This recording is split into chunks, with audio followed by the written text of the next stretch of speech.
All right, so W's in the chat. W's in the chat, man. All right, so W's in the chat today.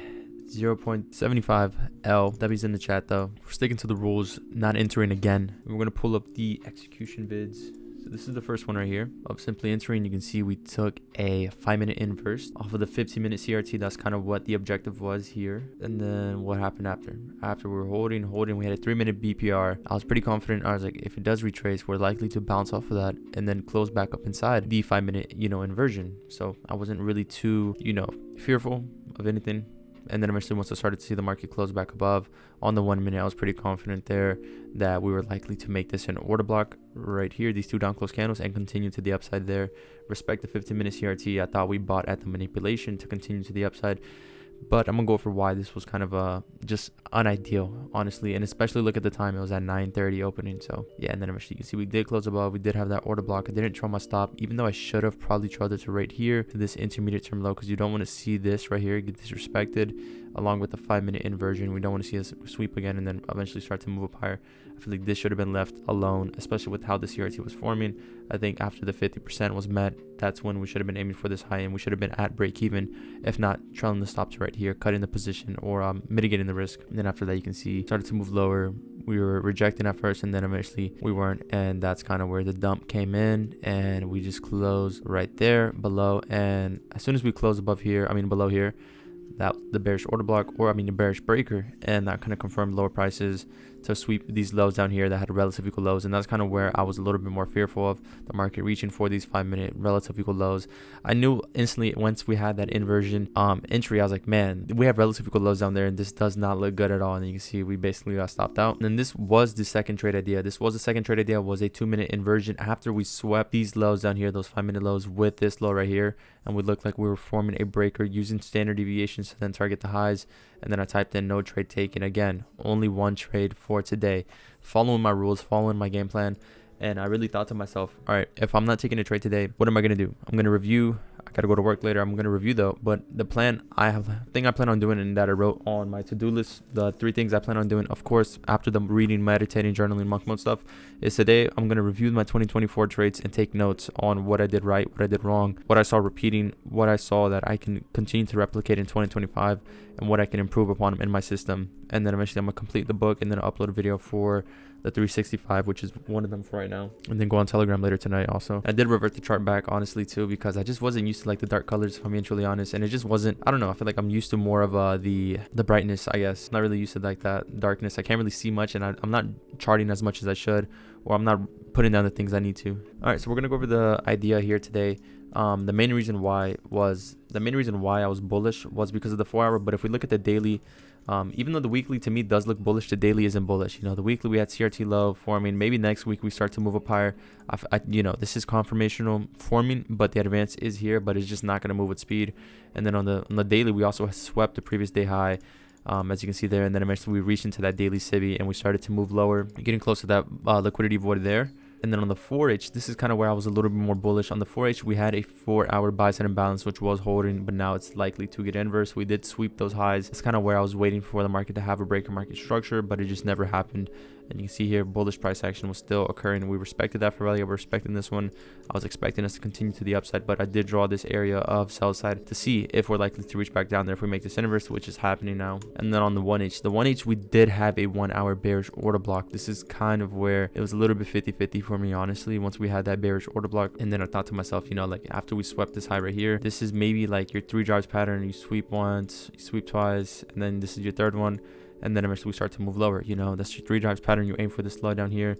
But I just really thought to myself, after we swept this high, we weren't able to close back above, and we did have a strong rejection off of it. Like that seems like a bearish signal. It seems like a top off. Once we sweep a high and we have a wick created, once we have like those wicks above, that is your manipulation to move lower. And then once you have it below, that's your manipulation to move higher. This is really just that simple. And then on the 30-minute also, we had this 30-minute bearish BPR, and we were still respecting it, unable to close above. And this is all your manipulation above 830. All this right here was a manipulation to then eventually move lower. And that's kind of what I was noticing when I started to view the 8:30 opening. And then on the 15-minute time frame, this is where we entered the trade right here, off of this right here, right there off of this CRT right here. Once we swept, and then this candle opened up, we moved lower. That's where we entered, and eventually we started to move higher, and then we came all the way back down, entering at 9:30, which isn't ideal in my opinion. We should have been waiting for 10 o'clock.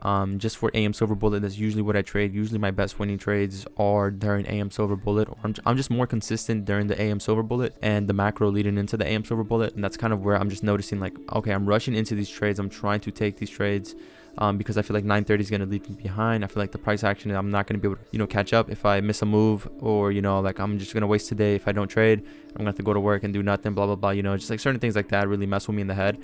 And I feel like I'm just trying to rush the process or like get a reward, when in reality, it should not be like that type of mindset. Like you're in it for the process, not the, the progress.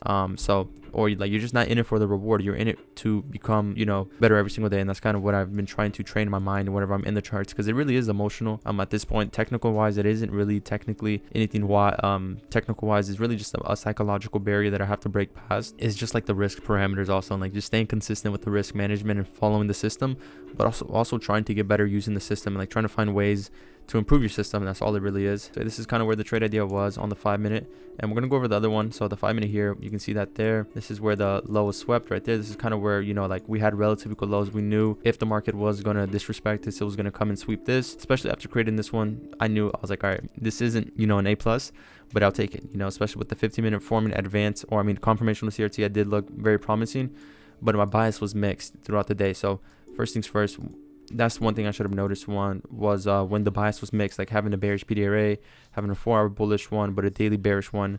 We should have been waiting, honestly. We should have been waiting for this lower time intervals, especially at 10 to 11, to give us something we were actually waiting to see. Maybe like the 30-minute getting inverse, or 4-hour PDRA holding, making the 30 inverse, or the 30-minute inverse, or the 30-minute bearish BPR holding and making this 4-hour PDRA getting disrespected, continuing to move to the downside, showing us bearish price action and order flow. Once we first opened, we were moving back and forth after that. Also, we're stuck inside of this high to this low, unable to break above. I think I should have been waiting for something like a manipulation to sweep either side or break above either side, to then eventually look for a trade idea. I feel like we're just trading inside of the range, which isn't ideal. Waiting for a higher low to get swept or broken above to then, enter, or just waiting for the manipulation outside of the range. And that's something we should have been waiting for today, honestly. So yeah, we entered there. We had to stop at the rejection block, and then eventually you can see as soon as we entered, the next candle came down, and then it came crashing on us. We got wicked out, and then eventually started to move up to our objective, which was right here at this high. That was our objective for 1 to 2, close to 1 to 2, honestly. And then on the 2-minute, this is where the 2-minute entry was after all this right here. Once we noticed that we swept this right here, once we swept that right there, and we were making this inverse, that's when we noticed, okay, we have a BPR here, we can have our stop right here, and we can use the standard deviations to give us an ideal area of where we would want to exit the trade. And it would have been at a close to 1 to 3, basically. I would count it as a 1 to 3, but it was basically a 1 to 3. And you can see the trade idea would have worked out. The time interval would have been at 9:40, even though the 9:50 to 10:10 macro would have been a lot better. For the trade idea, it just would have been sells. But either way, this trade idea was good. So the key takeaway here from today's trade. All right, so we have it here. Wait for 9:30, usually 10 to 15 minutes after. I know some people wait 15 to 30 minutes. As long as you wait, good amount, 10 to 15 is good enough in my personal opinion, because 15 minutes is like max when the next macro is going to come in. Is that really? So 20 minutes is when the macro comes in, my bad. But either way, that's still good enough in my opinion, because you're waiting for the opening to like induce, retail in there, and then eventually that's when you start to see the market actually move. Sometimes it doesn't happen, sometimes it happens before. It really depends on what type of news events are occurring for the week and like what daily profile you're already having. Then eventually range manipulation, waiting for the range high and low before 9:30. From 8:30 to 9:30, waiting for that range that is created to be manipulated either side. Like you want to see, depending on your bias, if you're bullish, you want to see the lows get swept, and if you're bearish, you want to see the highs get swept and then eventually move lower. Here today was honestly a bearish day, because we swept the highs, and eventually then we started to move lower, because the higher time from PDRA was the daily SIBI. Even though the 4-hour one was a BISI, all that good stuff, the 30-minute was also reflecting bearish price action with the BPR. And then eventually, this was all a manipulation here above these highs once more to then eventually start to move lower. And that was a real move. This was the little inducement, and then that's the real move. Again, really just paying attention to the higher time frame and really using it to our advantage. Of course, higher time frame isn't always likely going to hold. Sometimes, you're going to have a weekly SIBI that isn't holding and is going to get disrespected over time. But that's kind of where the time frame alignment and just reading order flow really truly comes in. And that's kind of what I'm trying to revert back to, because in November, about to go get a job, I was really reading price to the next level. If you watch those old videos, I was reading price to the next level. I was really just jotting down every PD array, not taking trades, sitting on my hands, watching price for what it is, and trying to understand where price is going and why it's going there, and like really just diving deep into price action. And that's kind of what I'm trying to do now, but especially with trades, I'm trying to take good quality trades, and I'm trying to understand why I'm doing this. And that's kind of why I'm doing this 365, because I want to be consistent. I want to be consistent, and I want to be disciplined in my approach of just being a trader and showing up every single day and showing you guys, you know, my risk management, showing you guys the trades I'm taking, showing you guys why I'm taking those, and trying to understand the logic behind them, and trying to dive deeper into the reasoning as to why I should take those and what I should do to prevent these losses, you know, like prevent these losses from happening. What can I do next time to understand how to, you know, move on from a loss and just do better next time, you know? That's pretty much really it. And then have time from aligning together. So like the 1 hour really didn't have much, but the 15 did with the 4 hours. So that was kind of a good confluence. It did work out. The longs did work out, but shorts also did work out too. You know, the daily and the 30-minute did work out. Either way, you know, just like really just the time element that came into place with the manipulation, you know, reaching for these lows, reaching for these highs, really marking them out and really trying to wait for them to get manipulated. PD arrays won't be respected as much as, you know, opposed to like having a, you know, a manipulation. Having that manipulation creates that drive and that speed, with the PD arrays being respected more likely, or a higher percentage of them being respected and pushing you in your directional, your favorite directional, if you have that manipulation, you know. So it's very important to have it along with higher time frame confluence. So yeah, having those time frames aligning together and continuing to take one trade only. Again, just taking one trade. That's it for today, and moving on, you know, journaling, reviewing your other trades, and just continuing to do that and reading the price and like watching the market from a far distance without taking any trades. So yeah,